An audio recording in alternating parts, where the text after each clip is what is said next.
Welcome to our student. आज हम study करेंगे 12th अकाउंटेंसी। अकाउंटेंसी का जो बी पार्ट है आपका कंपनी वाली बुक, उसमें इस चैप्टर का आज हमारा 5th लेक्चर है। चैप्टर फर्स्ट है company accounts, issue of share.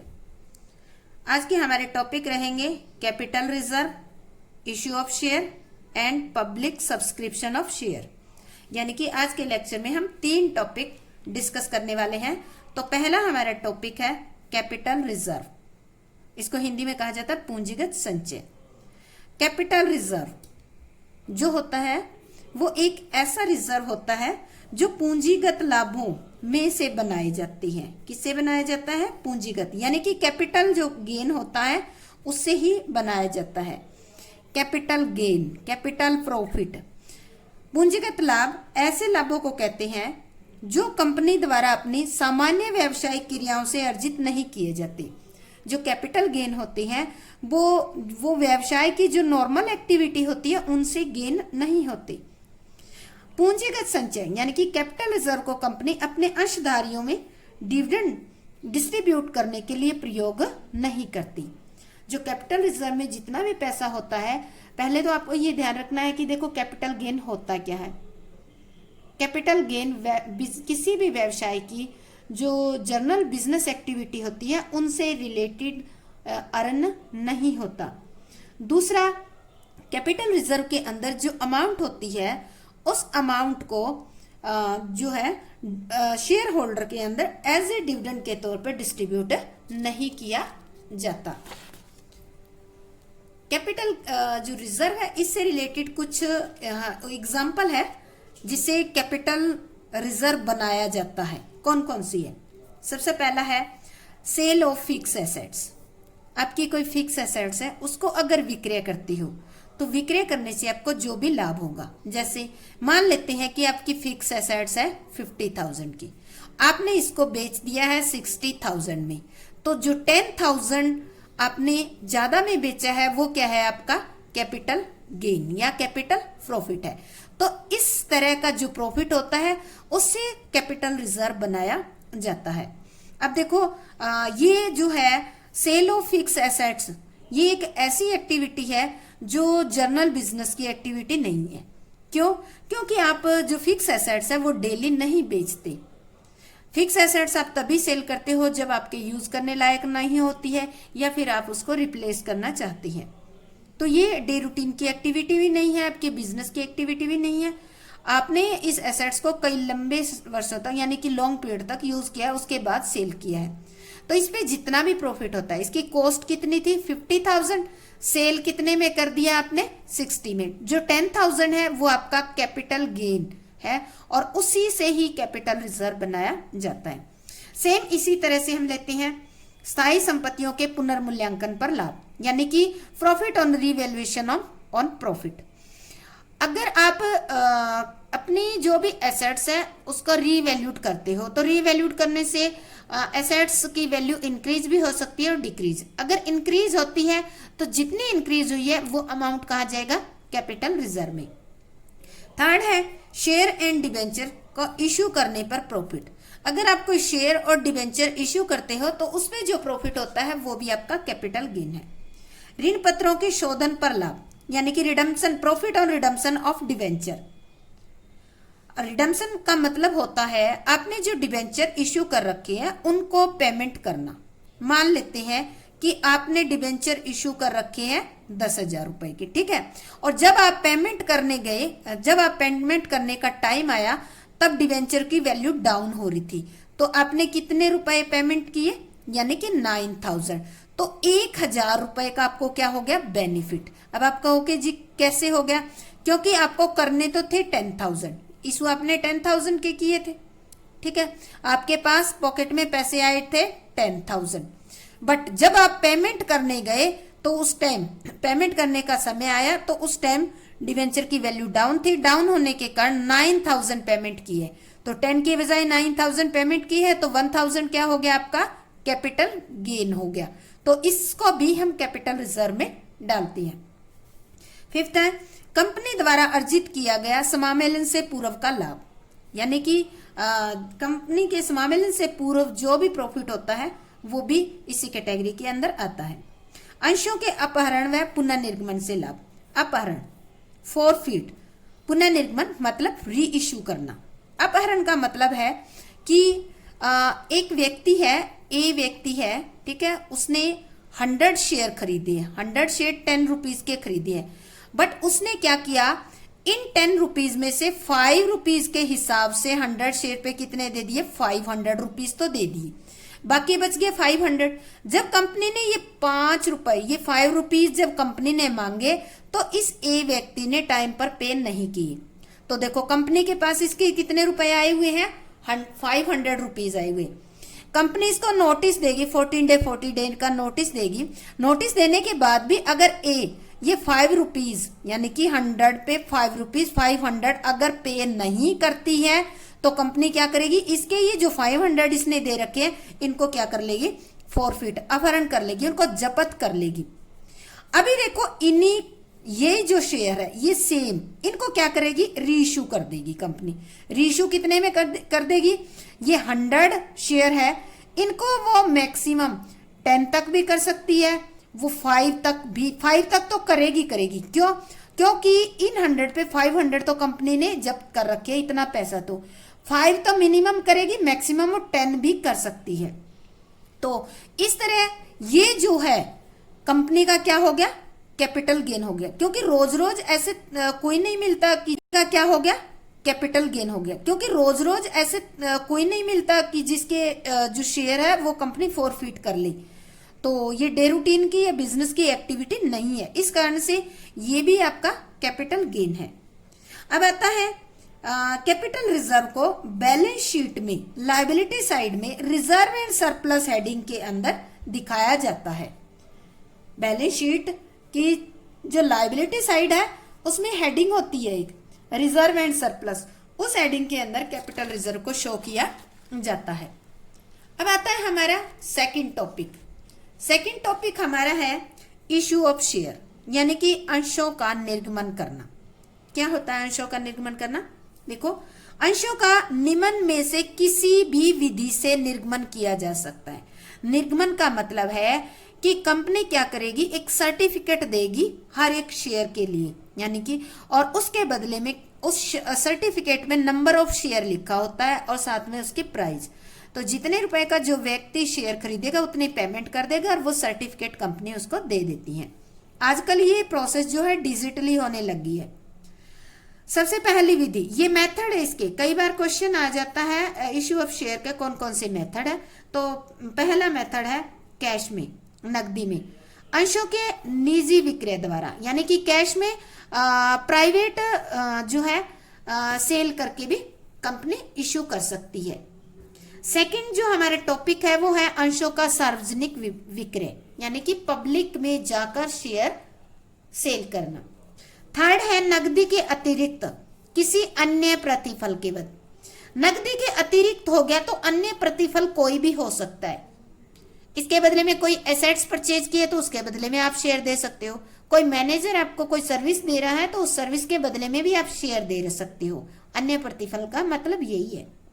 तो अभी हमारे पास 3 मेथड है, आज हम इन तीनों मेथड को डिटेल में डिस्कस करेंगे।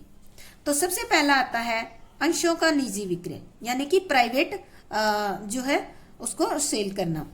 कंपनी अधिनियम 2013 की धारा 42 के अनुसार कोई भी कंपनी निजी रूप से अपने अंशों का निर्गमन कर सकती, कोई भी कंपनी कर सकती है, प्राइवेटली अपने अंशों को जो है निर्मित कर सकती है। कभी कभी एक सार्वजनिक कंपनी प्रवर्तकों को अपने निजी साधनों एवं संपर्कों द्वारा पूंजी एकत्रित करने का विश्वास होता है। कई बार क्या होती है, कंपनी एक सार्वजनिक कंपनी है, लेकिन उस सार्वजनिक कंपनी यानी कि पब्लिक कंपनी के जो प्रमोटर होते हैं उनको ये विश्वास होता है कि उनके जो निजी संसाधन है या उनके निजी जो रिलेशन है उसकी हेल्प से ये पूंजी को क्या कर लेंगे, एकत्रित कर लेंगे। ऐसी कंडीशन में कंपनी जनता को अंश खरीदने के लिए आमंत्रित नहीं करेगी। जब उनको ये विश्वास ही है कि वो अपने जो रिलेशन है उसके द्वारा ही वो कैपिटल को जितना इन्हें इकट्ठा करना है वो कर लेगी, तो कंपनी पब्लिक को इनवाइट नहीं करेगी, बल्कि अपनों को निजी रूप से प्रवर्तक मतलब होता है जो प्रमोटर होता है, प्रमोटर, और जो प्रमोटर्स के जो रिलेटिव होते हैं उनको, या उसी समूह के किसी अन्य कंपनी अंशधारियों के, आपकी जो कंपनी है उसके कोई अंशधारी है तो उनसे जो है कांटेक्ट करके उनको भी शेयर जो है सेल कर सकती है। सामूहिक कोष होता है म्यूचुअल फंड। अप्रवासी भारतीय होता है NRI। वित्तीय संस्थाएं जो फाइनेंशियल इंस्टीट्यूशन होती है, जैसे जीवन बीमा निगम हो गया, भारतीय यूनिट ट्रस्ट, इनको कंपनी पर्सनली सेल करके और कैपिटल को इकट्ठा कर सकती है। जब कंपनी जनता को अंश खरीदने का निमंत्रण ही नहीं देती तब कंपनी प्रोस्पेक्टस इश्यू नहीं करती, क्योंकि प्रोस्पेक्टस इश्यू कब किया जाता है? जब पब्लिक को इनवाइट किया जाता है शेयर परचेज करने के लिए। बट यहाँ तो प्राइवेट सेल किए जा रहे हैं तो प्रोस्पेक्टस इश्यू नहीं करेंगे, बल्कि अगर प्रोस्पेक्टस इश्यू नहीं कर रही है तो उसके बदले में भी कंपनी को कुछ तो इश्यू करना पड़ेगा। तो कंपनी इसके बदले में इसके स्थान पर एक स्थानापन्न विवरण आता है जिसको कहते हैं statement in lieu of prospectus. Statement in lieu of prospectus कहा जाता है, वो इश्यू किया जाता है। तो इस तरह से प्रोस्पेक्टस इश्यू नहीं करेगी अगर प्राइवेट सेल करेगी शेयर को, तो इसकी जगह पे statement in lieu of prospectus issue करेंगे। इसके बाद अंशों के निजी विक्रय की दशा में इन अंशों का धारक व्यक्ति इन अंशों को आवंटन की तिथि से कम 3 वर्षों तक नहीं बेच सकता। मान लेते हैं प्राइवेट सेल कर दिए गए हैं शेयर, तो इन शेयर को जिन व्यक्तियों ने खरीदा है, धारक मतलब जिन्होंने इस शेयर को खरीदा है, वो व्यक्ति जिस दिन से इन्होंने शेयर खरीदे वो 3 वर्षों तक इन शेयर को बेच नहीं सकते। 3 वर्ष तक क्या हो गया? लॉक हो गया। इस कारण से इस 3 वर्ष की अवधि को क्या कहा जाता है? लॉक इन पीरियड कहा जाता है। कई बार क्वेश्चन आ जाता है कि अगर शेयर जो है प्राइवेटली इशू किए जाते हैं तो उसका लॉक इन पीरियड कितना होता है? 3 ईयर होता है। सेकंड, इसके अंदर ही आता है स्वीट इक्विटी शेयर। स्वीट समता अंश क्या होती है? ये वेरी वेरी इंपॉर्टेंट कर लो इस टॉपिक को, ये कई बार 4 नंबर 2 नंबर में भी आ जाता है। कंपनी अधिनियम 2013 की धारा 54 के अकॉर्डिंग कोई भी कंपनी स्वीट इक्विटी अंशों का निर्गमन कर सकती है। कोई भी कंपनी कर सकती है, किसी पे रिस्ट्रिक्शन नहीं है। स्वीट इक्विटी शेयर से अभिप्राय ऐसे अंशों से है जो कंपनी द्वारा अपने कर्मचारियों और संचालकों को, जो भी अपने कर्मचारी होते हैं कंपनी के और उसके जो भी बोर्ड ऑफ डायरेक्टर होते हैं, संचालक होते हैं, उनको कटौती पर यानी कि डिस्काउंट पर, या तो डिस्काउंट पे दे देती है या फिर नकदी के अतिरिक्त प्रतिफल के बदले, या तो डिस्काउंट पे दे देती है या फिर नकदी के अतिरिक्त प्रतिफल के बदले में दिए जाते हैं। जैसे जो बोर्ड ऑफ डायरेक्टर संचालक है वो अपनी सेवाएं दे रहे हैं फर्म को, तो उन सेवाओं के बदले में शेयर दिए जा सकते हैं। इसी तरह जो प्रमोटर है उनको भी उनकी सर्विसेज जो दी है उन्होंने उसके बदले में शेयर दिए जा सकते हैं। जैसे ज्ञान प्रदान करने, यानी कि इसको हम बौद्धिक संपदा कहते हैं, इंटेलेक्चुअल प्रॉपर्टी, इसके बदले में, यानी कि अगर कोई मैनेजर है वो हमारे बिजनेस को मैनेज कर रहा है तो उसको सैलरी देनी है, सैलरी के बजाय आप उसको शेयर भी दे सकते हो। तो इस तरह से ये उपलब्ध करवाने के बदले निर्मित किए जाते हैं। ऐसे अंश इनके धारकों द्वारा इनके आवंटन अलॉटमेंट के 3 वर्ष तक नहीं बेचे जाते। अब स्वीट इक्विटी शेयर है, इनका लॉक इन पीरियड भी कितना है? 3 ईयर है। स्वीट यानी कि आप सीधा सा समझ सकते हो को जो शेयर प्राइवेटली सेल किए जाते हैं या स्वीट इक्विटी शेयर होती है, जो कंपनी के जो प्रमोटर होते हैं, एम्प्लॉय होते हैं, उन्हीं को ही सेल किए जाते हैं। तो जो व्यक्ति इनको परचेज करेगा या जो व्यक्ति इनको खरीदेगा तो वो व्यक्ति 3 वर्षों तक इनको सेल नहीं कर सकता। और इन 3 वर्षों तक जब वो सेल नहीं कर सकता तो इसी टाइम पीरियड को कहा जाता है लॉक इन पीरियड। अभी इसमें एक बात नोट करने वाली और है, वो है स्वीट इक्विटी शेयर को नॉमिनल वैल्यू यानी कि अंकित मूल्य से कम मूल्य पर भी निर्गमित किया जा सकता है। जैसे बताया था आपको, कटौती पर यानी कि डिस्काउंट पर भी इशू किए जा सकते हैं ये। सेकंड हमारा टॉपिक था आज का public subscription of share. Third topic था पब्लिक सब्सक्रिप्शन ऑफ शेयर यानी कि अंशों का सार्वजनिक निर्गमन करना। अंशों का सार्वजनिक निर्गमन का मतलब है कि अंशों को प्राइवेट सेल नहीं कर रही, बल्कि पब्लिक में जाकर पब्लिक को इनवाइट करते हैं कि आओ हमारे शेयर परचेज करो। तो देखो, जनता को अंश निर्गमन करने के लिए निम्न विधि अपनानी पड़ती है। एक प्रोसेस होता है, अगर आप पब्लिक में शेयर इशू करोगे तो एक प्रोसेस होता है, उस प्रोसेस के थ्रू ही आप शेयर इशू कर सकते हो। तो ये प्रोसेस, ये विधि जो है वो है, सबसे पहले आपको क्या करना पड़ेगा, देखो एडवर्टाइजमेंट जब तक नहीं दोगे तब तक आपकी कंपनी क्या कंपनी है, कहाँ ऑफिस है, किस चीज का बिजनेस कर रही है, इसके बारे में पब्लिक को पता नहीं चलेगा। तो सबसे पहले क्या करोगे आप, एक टू इशू प्रोस्पेक्टस, सबसे पहले आप एक प्रोस्पेक्टस इशू करोगे। सेकंड नंबर पर टू रिसीव एप्लीकेशन, जब लोग प्रोस्पेक्टस को पढ़ेंगे, रीड करेंगे, उसके टर्म एंड कंडीशन को समझेंगे, उसके बाद वो क्या करेंगे, आपको अप्लाई करेंगे शेयर परचेज करने के लिए। अब देखो थर्ड नंबर पे आपके पास एप्लीकेशन आ जाएगी टू मेक अलॉटमेंट, जब आपके पास सारी एप्लीकेशन आ जाती है, एप्लीकेशन के साथ जो आपने कैपिटल मांगी है वो आ जाती है, तो आप क्या करोगे, उन व्यक्तियों को वो शेयर अलॉट कर देती हो। टू मेक कॉल, अब देखो जब एप्लीकेशन ली जाती है तो एप्लीकेशन पे एक शेयर से रिलेटेड कंप्लीट अमाउंट कई बार नहीं ली जाती। तो इस कंडीशन में क्या होता है, जितने रुपए बकाया रहते हैं उनको कॉल के द्वारा यानी कि जिसको हम याचना कहते हैं, ये कहकर मंगवा लिए जाते हैं। तो इसके 4 स्टेप होते हैं, इनको कंप्लीट करके ही एक कंपनी पब्लिक सब्सक्रिप्शन के द्वारा शेयर इश्यू कर सकती है। तो इन्हीं 4 पॉइंट्स को हम डिटेल में स्टडी करेंगे। तो पहला पॉइंट हमारा है टू इश्यू प्रोस्पेक्टस, पर विवरण जारी करना। जनता को अंश खरीदने के लिए दिए गए निमंत्रण को परविवरण कहते हैं। किसको, जनता को अंश खरीदने के लिए जो निमंत्रण दिया जाता है, निमंत्रण मतलब आप पब्लिक को इनवाइट करते हो कि हमारी कंपनी के शेयर खरीदो, या आप ये कह सकते हो कि एक टाइप की आप एडवर्टाइजमेंट देते हो शेयर खरीदने के लिए। जिस तरह से कोई जॉब होती है तो कोई भी कंपनी होती है वो क्या करती है, एडवर्टाइजमेंट निकालती है, फिर एडवर्टाइजमेंट को पढ़ते हैं और फिर अगर हम क्वालिफिकेशन कंप्लीट करते हैं तो उसका फॉर्म भरते हैं। सेम उसी तरह से एक कंपनी अगर कैपिटल इशू करना चाहती है पब्लिक से तो वो क्या करेगी, एक प्रोस्पेक्टस इशू करेगी और पब्लिक को इन्वाइट करेगी, यानी कि अपनी तरफ अट्रैक्ट करेगी कि मेरी कंपनी में पैसा लगाओ। जनता को आवेदन देने के लिए आकर्षित करने के उद्देश्य से परविवरण में कंपनी के व्यवसाय की लाभप्रदता, यानी कि देखो कंपनी पब्लिक ऐसे तो अट्रैक्ट होगी नहीं, आपको अपनी कंपनी की कंप्लीट डिटेल इस प्रोस्पेक्टस में देनी होगी। क्या क्या दोगे प्रोस्पेक्टस में, कंपनी की जो प्रॉफिटेबिलिटी है और इसकी सुदृढ़ता का वर्णन, यानी आपकी कंपनी जो है उसकी फाइनेंशियल पोजीशन कितनी स्ट्रोंग है, इसके बारे में आप कंप्लीट लिखोगे।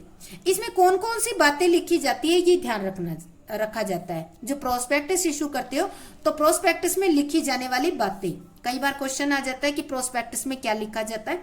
तो सबसे पहले देखो, कंपनी के रजिस्टर कार्यालय का नाम, आपका जो रजिस्टर्ड ऑफिस कहाँ है उसका नाम, उसका एड्रेस, संचालकों के नाम, कितने आपके संचालक है, बोर्ड ऑफ डायरेक्टर, उनके नाम, एड्रेस वगैरह। आपकी कंपनी का मोटिव क्या है, किस पर्पज से आपने कंपनी को एस्टेब्लिश किया है, उसका उद्देश्य है। निर्गमन के संबंध में जोखिम, यानी कि अगर आप शेयर इश्यू कर रहे हो तो उससे रिलेटेड रिस्क क्या है। सेबी की स्वीकृति, जब कोई भी कंपनी पब्लिक में शेयर इश्यू करना चाहती है तो उसको security exchange board of India इसके द्वारा एक्सेप्टेंस लेनी होती है और उसके बाद ही कोई कंपनी पब्लिक में शेयर इश्यू कर सकती है।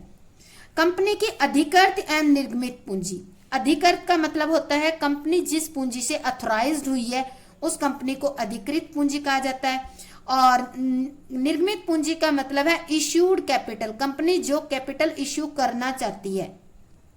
वर्तमान निर्गमन की शर्तें, और अब प्रेजेंट में जो इश्यू कर रही है तो उससे रिलेटेड कौन कौन सी कंडीशंस है। निर्गमन के खुलने, यानी कि जो आप ये इशू है इसके ओपन और क्लोज होने की भी डेट दोगे कि किस तारीख से आप अप्लाई करना स्टार्ट कर सकते हो और किस तारीख को एप्लीकेशन की क्लोजिंग डेट होगी।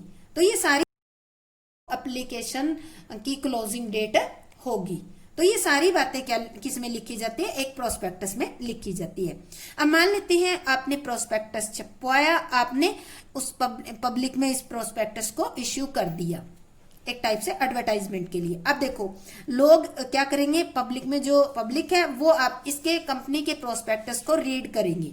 सेकंड पॉइंट पे आते हैं, टू रिसीव एप्लीकेशन, आवेदन पत्र प्राप्त करना। पर विवरण को पढ़ने के पश्चात जनता एक निर्धारित फार्म पर आवेदन पत्र को आवेदन की राशि के साथ भेजना शुरू कर देगी। अब पब्लिक ने क्या किया, प्रोस्पेक्टस को स्टडी किया, उसकी टर्म एंड कंडीशन देखी और एक फार्म भरकर साथ में फार्म की अमाउंट दी जाती है कि एप्लीकेशन के साथ कितनी अमाउंट डिपॉजिट करवानी है। तो उस अमाउंट के साथ पब्लिक जो है भेजना स्टार्ट कर देती है। और पर शेयर आवेदन की राशि, जो एप्लीकेशन की जो अमाउंट है वो पर शेयर जो है प्रोस्पेक्टस में लिखी होती है कि आपको एक शेयर जैसे 10 रुपए का है तो कंपनी दे सकती है कि एप्लीकेशन पे हम 5 रुपए लेंगे। तो अगर आप एक शेयर खरीदना चाहते हो तो मिनिमम 5 रुपीज तो आपको देने होंगे। अगर आप 1000 शेयर खरीदना चाहते हो तो एप्लीकेशन के टाइम मिनिमम आपको 5000 रुपए डिपॉजिट करवाने पड़ेंगे एप्लीकेशन के साथ। परंतु यह अंश के निर्गमन के मूल्य का 25% से कम नहीं होना चाहिए, यानी कि जितनी कंपनी इश्यू करना चाहती है उसका 25% से कम नहीं होना चाहिए। आवेदन पर प्राप्त राशि एक अनुसूचित बैंक में, जो भी लोग एप्लीकेशन के साथ अमाउंट डिपॉजिट करवाएंगे उसके लिए प्रोस्पेक्टस में जिस बैंक का अकाउंट नंबर दिया गया उसी में जाकर डिपॉजिट करवाएंगे। और ये बैंक का नाम वगैरह अकाउंट वगैरह कहाँ दिया होता है, प्रोस्पेक्टस में दिया होता है। तो मान लेते हैं यहाँ पब्लिक ने क्या किया, जो भी प्रोस्पेक्टस था उसको बारीकी से स्टडी किया और लोगों ने एप्लीकेशन के साथ एप्लीकेशन मनी को बैंक में डिपॉजिट करवा दिया और जो एप्लीकेशन की थी वो क्लोजिंग डेट भी आ गई है। तो थर्ड नंबर पे देखो, to make allotment of share, अंशों का आवंटन करना। अब क्या करेगी कंपनी, जब क्लोजिंग डेट जा चुकी है एप्लीकेशन की तो उसके बाद कंपनी देखेगी कि उसके पास कितनी एप्लीकेशन आई है। मान लेते हैं कि कंपनी जो है 10,000 शेयर जो है इश्यू करना चाह रही थी और कंपनी के पास जो है एप्लीकेशन भी 10,000 की आ गई, तो कंपनी क्या करेगी, सबको शेयर दे देगी, सभी को शेयर अलॉट कर देगी, उनके प्रमाण पत्र उनके पास भेज देगी। आजकल प्रमाण पत्र नहीं होता, आजकल डिजिटली होता है। आवेदन पत्र प्राप्त करने के लिए निर्धारित की गई तिथि के बाद बैंक सभी आवेदन पत्रों को कंपनी के पास भेज देता है। जैसे हमने तो कहाँ डिपॉजिट करवाए थे, बैंक में डिपॉजिट करवाए थे, डॉक्यूमेंट्स प्लस अमाउंट। जब क्लोजिंग डेट आ जाएगी तो बैंक सारे के सारे डॉक्यूमेंट्स जो है किसके पास भेज देगा, कंपनी के पास। अब संचालक अंशों का आवंटन तब तक नहीं कर सकते जब तक कंपनी को जनता से पर विवरण में वर्णित न्यूनतम अभिदान राशि की प्राप्त ना हो। अब देखो जो संचालक है उन्होंने प्रोस्पेक्टस में कुछ लिखा होगा कि हमें इतनी मिनिमम अमाउंट जो है चाहिए। अगर उतने मिनिमम अमाउंट मिल जाती है एप्लीकेशन पर तो जो भी बोर्ड ऑफ डायरेक्टर है वो जो शेयर है उनको अलॉट कर सकती है। अगर वो minimum amount, minimum subscription amount नहीं मिलती है तो शेयर अलॉट नहीं किए जाते। अब आते हैं कि ये मिनिमम अमाउंट क्या होती है। मिनिमम सब्सक्रिप्शन, मिनिमम सब्सक्रिप्शन या मिनिमम अमाउंट या वो राशि है जो बोर्ड ऑफ डायरेक्टर ने प्रोस्पेक्टस के अंदर शो किया है कि हमें एप्लीकेशन के साथ इतनी अमाउंट मिलनी चाहिए। तो देखो कंपनी अधिनियम 2013 की धारा 39 सेक्शन 1 के अकॉर्डिंग कोई भी कंपनी जनता को अपनी प्रतिभूतियों का आवंटन उस समय तक नहीं कर सकती जब तक कि पर विवरण में लिखी गई न्यूनतम राशि सब्सक्राइब न कर ली गई हो। सब्सक्राइब मतलब वो राशि जो प्रोस्पेक्टस में आपने मिनिमम अमाउंट लिखी है वो अगर आपको एप्लीकेशन के साथ मिल नहीं जाती तब तक शेयर अलॉट नहीं किए जाते। आवेदन पर दी निर्धारित राशि चेक या अन्य दस्तावेज, जो दस्तावेज मतलब इंस्ट्रूमेंट होते हैं, उनके द्वारा प्राप्त न हो गई हो और जिसका भुगतान हो गया हो। देखो सीधी सी बात है, अगर वो अमाउंट मिल गई है तो शेयर अलॉट की प्रोसेस होगी, अगर नहीं मिली है तो नहीं होगी। एक नई कंपनी के लिए जो पहली बार अपने अंश निर्मित कर रही है, न्यूनतम विधान से अभिप्राय ऐसी न्यूनतम राशि से जो संचालकों के विचार में कुछ काम करने के लिए यानी कि कुछ यूज के लिए ये लेती है। अब ये जो न्यूनतम अभिधान की राशि है वो संचालकों के विचार में डिसाइड करके प्रोस्पेक्टस में लिखी जाती है। प्रोस्पेक्टस में मान लेते हैं लिख दी है 10,000, 1 लाख लिख दी है, ठीक है।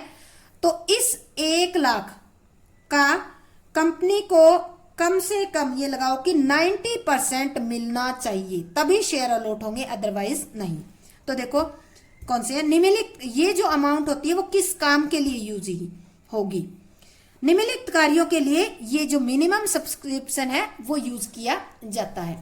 फर्स्ट है जो बिजनेस की एसेट्स परचेज की है या परचेज की जाने वाली है, या तो आपने परचेज कर ली है या एसेट्स परचेज करोगे, तो उनकी जो भी अमाउंट होगी, जो प्राइस होगी, जो वैल्यू होगी, उसको पे करने के लिए इस अमाउंट का यूज किया जाएगा। सेकंड है अंशों के निर्गमन पर प्रारंभिक व्यय। आपने जब शेयर इशू की है तो शेयर इशू करने का जो प्रोसेस है उसके लिए, जैसे आपने प्रोस्पेक्टस छपवाया है, इस तरह से जो भी डॉक्यूमेंट्स आपने छपवाए हैं, जो भी स्टाम्प ड्यूटी दी है, जो भी आपका एक्सपेंसेस हुआ है, तो वो एक्सपेंसेस पे करने के लिए यूज की जाती है। अंडरराइटर कमीशन और ब्रोकरेज की जो ब्रोकरेज होती है उसको पे करने के लिए भी यूज की जाती है। उपरोक्त उद्देश्य, उपरोक्त जो उद्देश्य है या तो एसेट्स परचेज करने या जो प्रिलिमिनरी एक्सपेंसेस उसको पे करने के लिए, अगर आपने कोई लोन ले रखा है, उधार ली गई राशि है, तो उस उधार अगर आपने कोई लोन ले रखा है, उधार ली गई राशि है, तो उस उधार की राशि को पेमेंट करने के लिए यूज की जा सकती है। कई बार कंपनी अपनी वर्किंग कैपिटल के लिए भी शेयर इशू करती है, यानी कि मिनिमम सब्सक्रिप्शन को यूज करती है। फिफ्थ है व्यावसायिक क्रियाओं के संचालन के लिए, अपने बिजनेस की जो नॉर्मल एक्टिविटी है उनको ऑपरेट करने के लिए भी कई बार करते हैं, या फिर जो बिजनेस के एक्सपेंसेस है उनको पे करने के लिए इनका यूज किया जाता है। अब देखो सेबी के दिशा निर्देश के अकॉर्डिंग, सेबी क्या होता है, security exchange board of India के दिशा निर्देशों के अकॉर्डिंग न्यूनतम अभिदान की कुल राशि का 90% निर्गमन निर्धारित कर दी गई है। मान लेते हैं आपने प्रोस्पेक्टस में कितनी लिखी है, जो बोर्ड ऑफ डायरेक्टर उन्होंने डिसाइड की है 1 लाख, तो 1 लाख का 90% यानी कि 90,000 अगर अमाउंट आपको रिसीव होगी तो ही शेयर अलॉट होंगे, अदरवाइज शेयर अलॉट नहीं कर सकती। न्यूनतम अभिदान राशि पर विवरण के निर्गमन के 30 दिन के अंदर प्राप्त कर लेनी चाहिए। जो न्यूनतम सब्सक्रिप्शन अमाउंट है वो आपने मान लेते हैं 1 जनवरी को स्टार्ट किया है, ये प्रोस्पेक्टस इशू किया है, तो इससे 31 जनवरी तक ये कंप्लीट होनी चाहिए, यानी कि 30 डे का टाइम होता है। 30 डे के अंदर ये जो आपकी 90% अमाउंट है वो रिसीव हो जानी चाहिए। अगर 30 डे के अंदर रिसीव नहीं होती है तो फिर ये प्रोसेस दोबारा से दोहराया जाता है। इसके बाद यदि उपरोक्त अवधि में राशि प्राप्त नहीं होती है तो कंपनी आवंटन नहीं कर सकती, कंपनी अलॉट ही नहीं कर सकती शेयर, फिर तो प्रोसेस रिवाइज करना पड़ेगा। रिवाइज करने के लिए आगे 15 दिन का टाइम निर्धारित किया जाएगा और अगले 15 दिन के अंदर ही संपूर्ण आवेदन राशि वापस कर देनी चाहिए। यानी कि कंपनी क्या करेगी, एक बार जो अमाउंट मिली है उसको रिटर्न कर देगी और फिर कंपनी आगे फिर से प्रोसेस करेगी। आगे है, अगर कंपनी यह राशि वापस करने में 15 दिन से ज्यादा का टाइम लगाती है, यानी कि आपने शेयर तो अलॉट नहीं किए, शेयर अलॉट नहीं किए तो जिन जिन ने एप्लीकेशन की अमाउंट दे रखी है उनकी अमाउंट लुटानी भी तो है, उसकी अमाउंट वापस रिटर्न करने के लिए 15 डे का टाइम होता है कंपनी के पास। अगर 15 डे से ज्यादा टाइम लग जाता है तो कंपनी इस अमाउंट पर 15% की रेट से इंटरेस्ट भी पे करेगी, यानी कि लेट 15 दिन से जितना भी ज्यादा लेट होगा तो 15% इंटरेस्ट भी कंपनी को पे करना पड़ेगा। अब बात आती है 15% इंटरेस्ट कंपनी पे कौन पे करेगा, तो 15% इंटरेस्ट के लिए जो भी बोर्ड ऑफ डायरेक्टर है या वो पर्सनल इसके लिए रिस्पॉन्सिबल हो गए, या फिर जो पूरा ग्रुप है यानी कि सारे बोर्ड ऑफ डायरेक्टर हैं वो इसके लिए रिस्पॉन्सिबल होंगे। यानी कि ये रिस्पॉन्सिबिलिटी उनकी ही है क्योंकि उनको इश्यू करने हैं। अगर रिटर्न करनी है तो भी 15 डे के अंदर इन्हीं को ही करनी है, अगर ये नहीं करेंगे तो ये एज ए पनिशमेंट के तौर पे इन्हीं को ही रिस्पॉन्सिबल ठहराया जाएगा। अब आगे आता है अलॉटमेंट होने पर। अगर अलॉटमेंट हम करते हैं तो प्रत्येक अलॉटी को उससे आवंटित किए गए अंशों के लिए एक प्रमाण पत्र यानी कि एक सर्टिफिकेट इश्यू कर दिया जाता है। इनको अगर मान लेते हैं शेयर अलॉट कर दिए, ठीक है, सारी रिक्वायरमेंट कंप्लीट थी तो शेयर अलॉट करनी है, शेयर अलॉट कर देगी तो कंपनी क्या दे देगी, एक जो है सर्टिफिकेट दे देगी। अब आते कई बार क्या होता है, ये तो हमारी सिंपल प्रोसेस थी, हमने इसमें देखा था कि कंपनी 10,000 शेयर इश्यू करने चाह रही है और 10,000 के लिए एप्लीकेशन आई है। ये क्या करने चाह रही है, कंपनी इश्यू करना चाह रही थी, ठीक है। बट यहां पर हम देखते हैं कि एप्लीकेशन, अगर एप्लीकेशन 10,000 की बजाय ज्यादा आ जाती है, मान लेते हैं 12,000 आ जाती है, ठीक है, तो कंपनी क्या करेगी, या हम 1 लाख ले लेते हैं और एप्लीकेशन कितने की आ जाती है, 4 लाख की आ जाती है, तब कंपनी क्या करेगी, शेयर कितने इशू करनी है, 1 लाख करनी है, एप्लीकेशन कितनी आ गई, 4 लाख की आ गई, तो क्या कंपनी सबको शेयर इशू कर सकती है, नहीं कर सकती, क्योंकि कंपनी तो केवल 1 लाख तक इशू कर सकती है शेयर और एप्लीकेशन 4 के लिए आ गई। तो इस तरह की जो सिचुएशन बनती है उस सिचुएशन को कहा जाता है ओवर सब्सक्रिप्शन। क्या कहा जाता है, ओवर सब्सक्रिप्शन। जब जितने इश्यू करना चाहती है कंपनी शेयर उससे ज्यादा की एप्लीकेशन आती है तो जितनी भी ज्यादा होती है उसको ओवर सब्सक्रिप्शन कहा जाता है। अब देखो जिन्होंने अप्लाई किया है उन्होंने तो 4 लाख शेयर पे अमाउंट भी डिपॉजिट करवा दिया है, ये बात भी है क्योंकि उन्होंने एप्लीकेशन दी है तो एप्लीकेशन के साथ एप्लीकेशन अमाउंट भी दी है। बट शेयर तो 1 लाख ही इश्यू करने हैं, बाकियों की क्या करेंगे, 3 लाख की तो रिटर्न ही करनी पड़ेगी कंपनी को। तो हम देखते हैं आवश्यकता से अधिक अंशों के लिए आवेदन पत्र प्राप्त होने पर आवेदन किए अंशों के अनुपात में आवंटन किया जाएगा। अब देखो मेन बात ये आ जाती है कि 1 लाख शेयर इशू करेगी, 4 लाख के लिए एप्लीकेशन आ गई, तो किसको कंपनी शेयर देगी और किसको कंपनी शेयर नहीं देगी, यानी कि किसी को तो शेयर अलॉट करेगी और किसी की कंपनी रिटर्न करेगी कैपिटल। तो इसको एक एग्जांपल की हेल्प से देखते हैं। यदि कोई कंपनी 1 लाख अंशों के निर्गमन यानी कि 1 लाख शेयर इश्यू करने के लिए प्रोस्पेक्टस इश्यू करती है और इसे 4 लाख अंशों के लिए आवेदन पत्र प्राप्त होती है, तो आवेदन कितने हो गए, यहाँ कितने दिख रहे हैं, 4 टाइम्स, 4 गुना आवेदन हो गए। तो अब सीधी सी बात है जिसने 4 शेयर के लिए अप्लाई किया उसको कितना मिलेगा, 1 ही शेयर मिलेगा, सीधी सी बात है, यही रेशो बनेगा। अब तो मान लेते हैं ऐसी दशा में हम मानते हैं कि कोई एक व्यक्ति है, क्योंकि यहां पर कुछ व्यक्ति ज्यादा शेयर के लिए अप्लाई करते हैं कुछ कम के लिए करते हैं। मान लेते हैं एक व्यक्ति है उसने केवल 500 शेयर के लिए ही अप्लाई किया, उसने केवल 500 शेयर के लिए ही अप्लाई किया है। किसके लिए अप्लाई किया है, 500 शेयर के लिए। तो क्या इस व्यक्ति को सारे शेयर अलॉट हो जाएंगे, नहीं होंगे। क्यों, क्योंकि 4 शेयर के लिए अप्लाई किया उसको शेयर केवल 1 ही मिलेगा, ठीक है। तो इस कंडीशन में अब जो है इस व्यक्ति को कितने मिलेंगे, 500 को हम 4 से डिवाइड कर देते हैं तो ये आपके शेयर मिलेंगे 125 शेयर, इसको इतने ही इशू किए जाएंगे और बाकी जो शेयर बचेंगी 375, इसको कंपनी क्या करेगी, 375 शेयर की जो मनी है वो कंपनी रिटर्न कर देगी। तो इस तरह से कंपनी क्या करेगी, इसकी एडजस्टमेंट करेगी।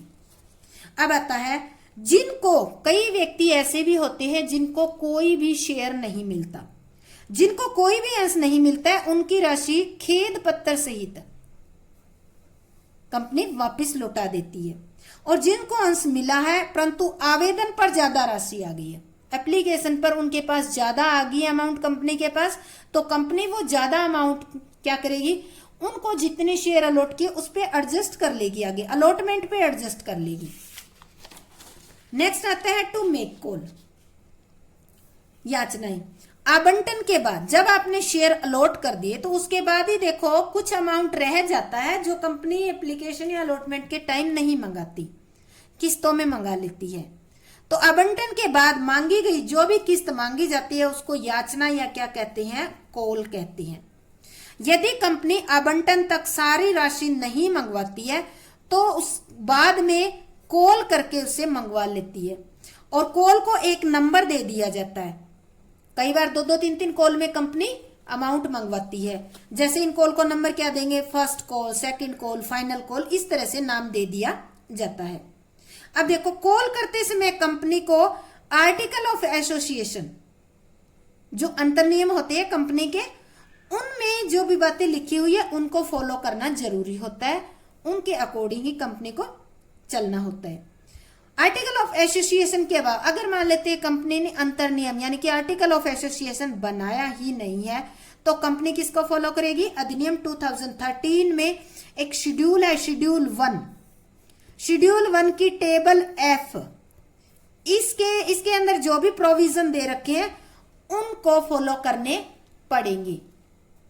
इसमें क्या क्या लिखा होता है, शेड्यूल 1 की टेबल F में कौन कौन से प्रोविजन है। सबसे पहला प्रोविजन है किसी भी कॉल पर मांगी गई राशि कुल निर्गमन का 25% से अधिक नहीं होता। मान लेते हैं कंपनी 10 रुपए मांगती है एक शेयर पे, पर शेयर पे कितने रुपए मांगती है, 10 रुपए, तो कॉल पर जो है 250 यानी कि 2 रुपीज 50 पैसे से ज्यादा नहीं हो सकता। अंशों पर सभी राशियां आवंटन से 12 महीने तक मांग ली जाती है। अलॉट आपने शेयर होल्डर को शेयर अलॉट किए हैं उसके 12 मंथ तक ये जो अमाउंट है वो मंगवा ली जाती है, जो भी बकाया होती है वो। तो ये एक एक नंबर के क्वेश्चन है इस तरह जो अंडरलाइन कर रही हूं ये बॉक्स में। थर्ड है प्रत्येक कॉल के मध्य में कितना टाइम होना चाहिए, गैप होना चाहिए। अगर आप मान लो 2 कॉल करके मंगवाते हो, फर्स्ट और सेकंड कॉल के बीच में 1 मंथ का गैप होना जरूरी है। नेक्स्ट है शेयर होल्डर को कॉल की पेमेंट के लिए 14 डे का नोटिस दिया जाता है।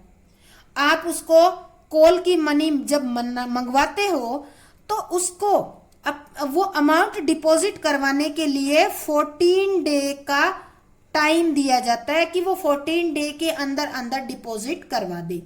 1 तारीख को अगर आपने मान लेते हैं कॉल की है तो कॉल की मनी जो है इसके अंदर 15 डे कर लो, 14 डे यानी कि 15 तारीख तक आपको उसमें डिपॉजिट कंपनी के अंदर करवानी है। एक ही वर्ग के सभी अंशों पर समान कॉल होनी चाहिए। एक ही वर्ग मतलब होता है इक्विटी शेयर पे एक जैसी होनी चाहिए और प्रेफरेंस शेयर पे भी एक जैसी होनी चाहिए। इन दोनों पे अगर इक्विटी है तो सब पे एक जैसी, प्रेफरेंस है तो एक जैसी, कई बार दोनों पे भी एक जैसी ले लेती है। तो ये 2 कैटेगरी है तो इनके अकॉर्डिंग ही एक जैसी ही होनी चाहिए, कॉल अलग अलग नहीं होनी चाहिए। तो ये आज का हमारा 3 टॉपिक थे जो हमने स्टडी किया। उम्मीद करती हूँ कि आपको अच्छी तरीके से समझ में आ गया होगा। ये बहुत ही इम्पोर्टेंट है जो टॉपिक थे। और अगले जो है लेक्चर में हम एंट्री करना सीखेंगे कि जब कंपनी शेयर इशू करती है तो एंट्री कैसे करती है। तो यहाँ तक देखने के लिए आपका बहुत बहुत धन्यवाद। आप चैनल को सब्सक्राइब कर दें, बेल आइकन को भी प्रेस कर दें।